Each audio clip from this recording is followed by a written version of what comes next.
am living my truth. I can grow a nipple hair in like 15 seconds flat.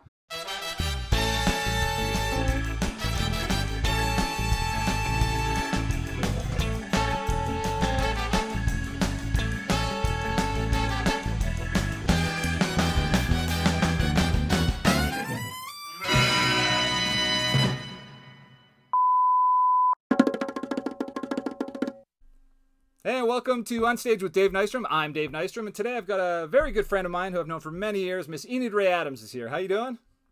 Pretty good, pretty good. How are you? I'm good. In case anybody's wondering, the voluminous chest hair was at Miss Adams' request.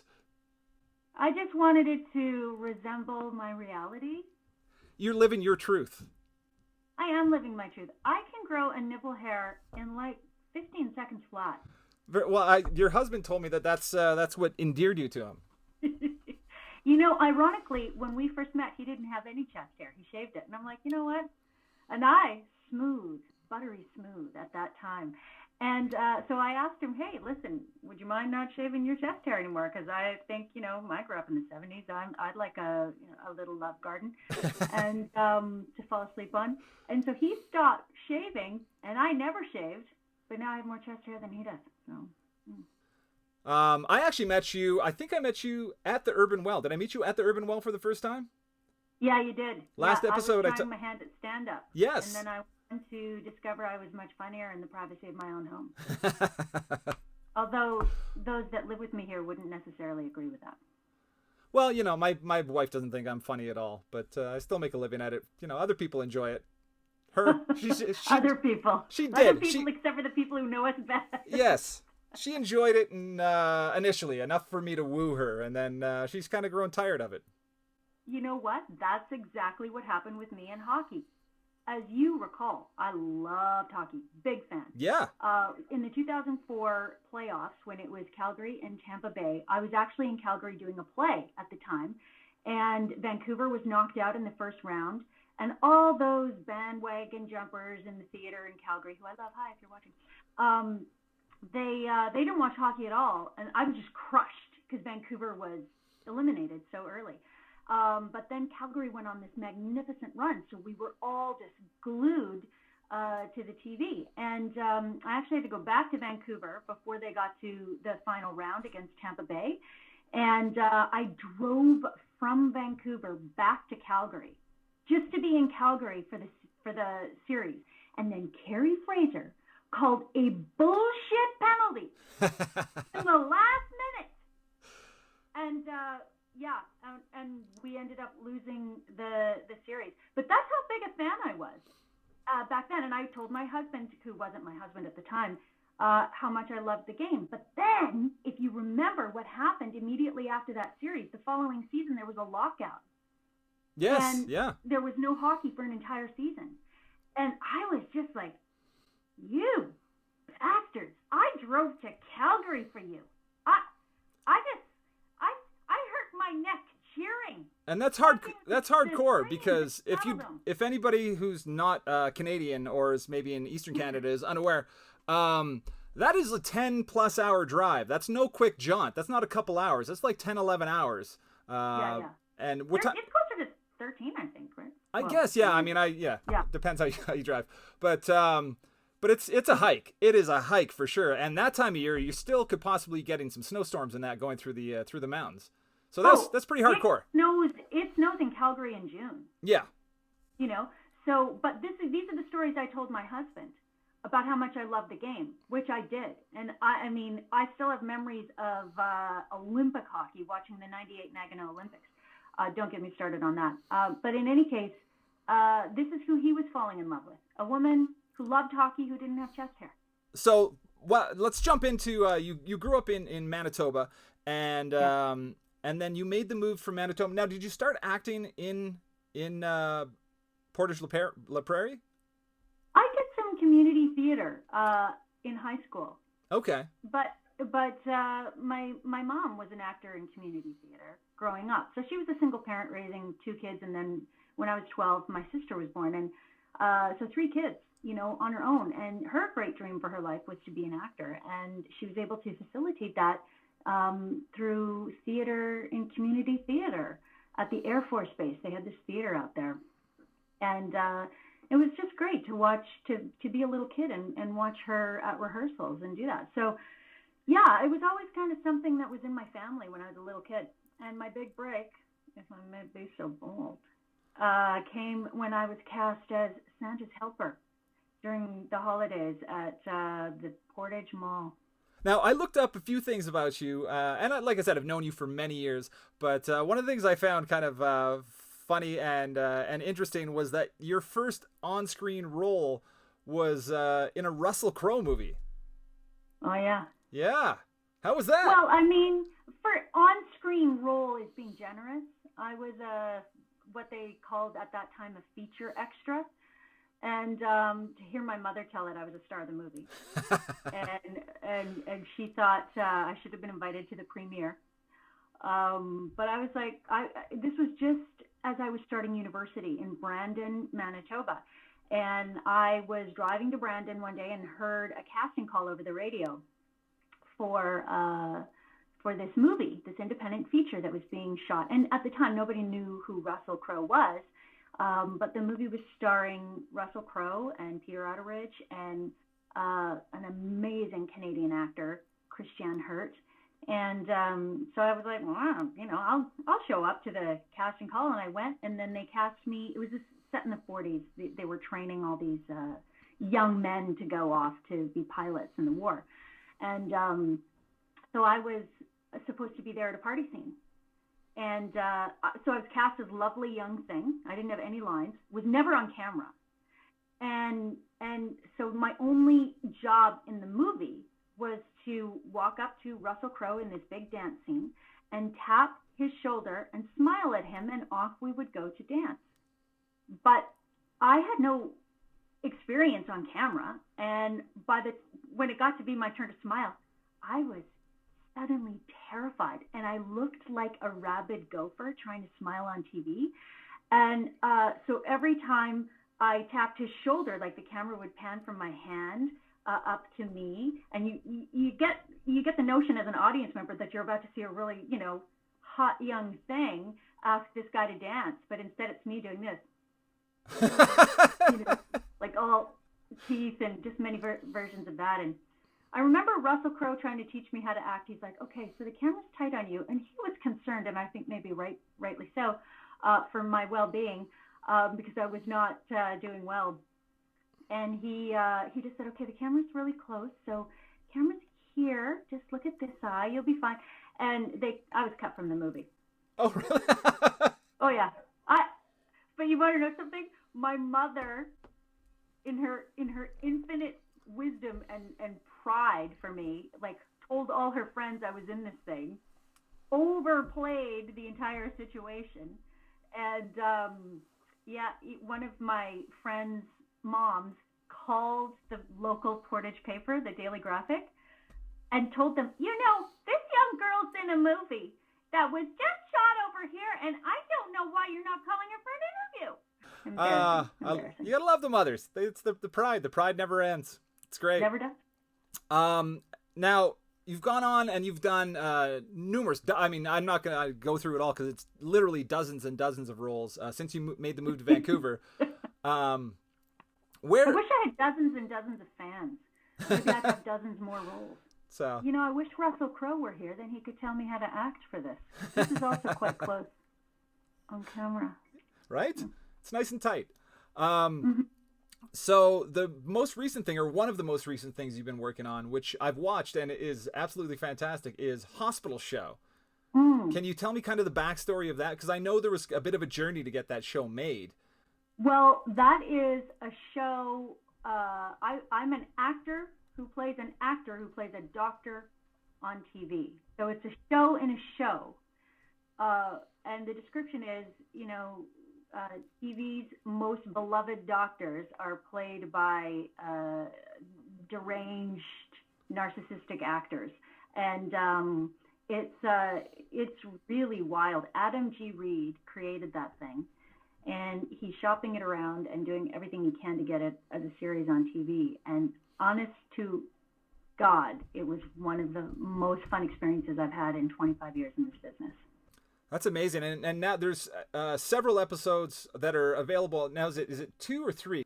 Well, I think if memory serves, there are 10 episodes in total. Okay. But it's essentially a 55-minute pilot that is broken up into bite-sized chunks. Gotcha. Okay. So it's like, each episode's like maybe 5 minutes, something around there. And if you go to YouTube, you can just search Hospital Show. I'll put watch a link. It from the beginning. Yeah, I'll put a link under the video too. Under this video. Yeah. I think Adam knocked it out of the park. Adam is a fantastic director. If you may remember this past year, there was this really great Air Canada commercial with Sandra Oh. He directed that. I've known Adam for years too. Like our kids we would run into each other at the park and the community center before we moved from our old neighborhood. And I've worked with Adam on a few other things, just like, acting exercises. He's married to Kristen Lehman, who is a fantastic actor, amazing woman who's been in this business for a long time. And she's also a great director, directs TV now.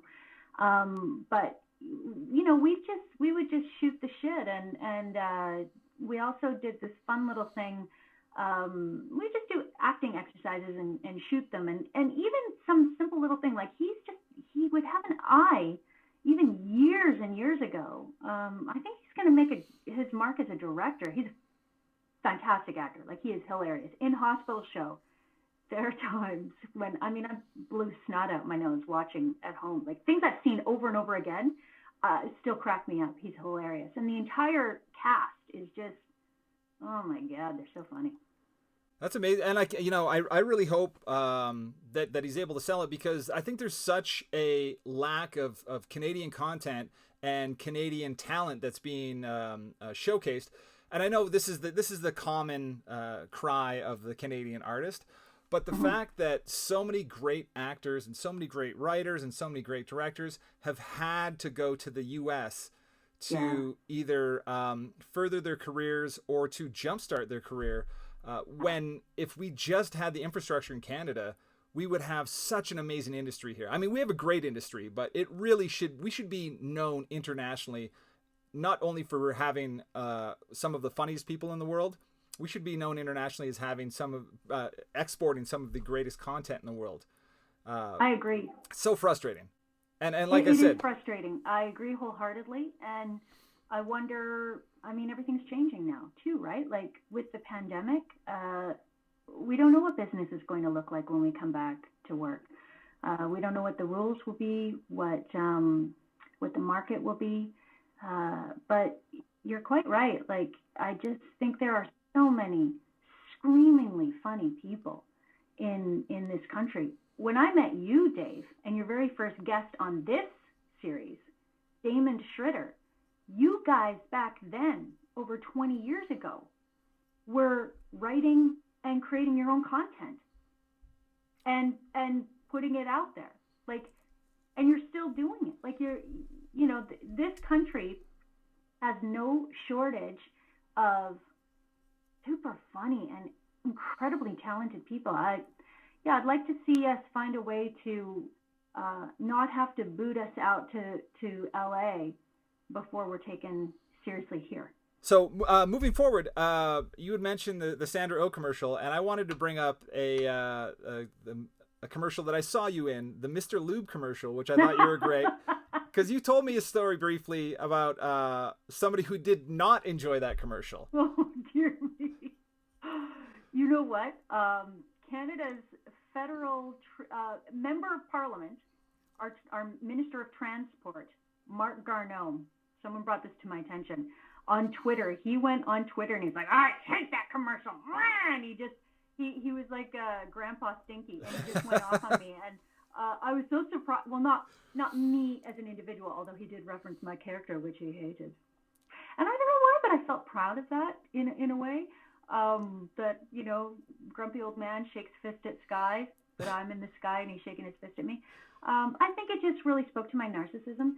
It just made me laugh that a member of parliament took time out of his day to go on Twitter and rail against a Mr. Lube commercial. I did that Mr. Lube commercial. And the biggest claim to my ego, the biggest boost to my ego that I got out of it is that I got called Mrs. Lube. My brother met me at the airport one time when I was arriving in, and he had Mrs. Lube written on a sign waiting for me to pick me up. But you've been nominated for 2 Leo Awards, which is the British Columbia equivalent of an Emmy or like an Oscar for achievement in film, right?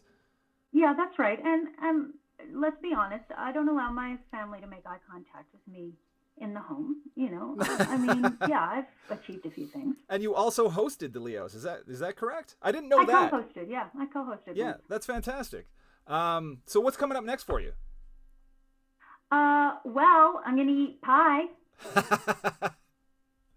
I mean, I know it's. I'm gonna school my kids. Yes, I know it's gonna be a minute before anything's going on, but is there anything in the pipe? I'm gonna have an afternoon tipple. I don't know. Like I've got final season of You, Me, Her, a fantastic show. Oh, had such a great time on that show. It's on the Audience Network and HBO Canada. But Audience Network, I think, kind of folded.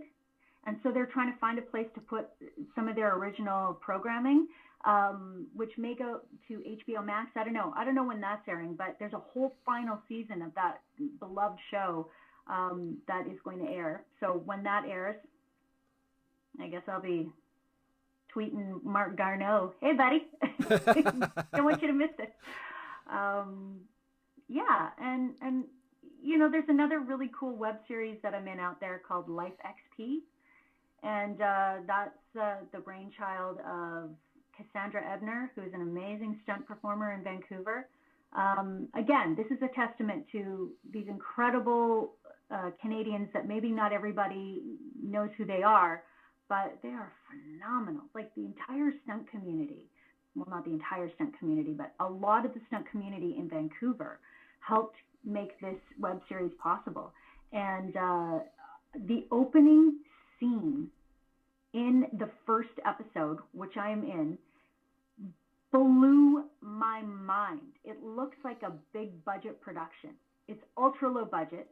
And I cannot believe some of the stuff that people are able to put together on a shoestring. Amazing. And what is that called again?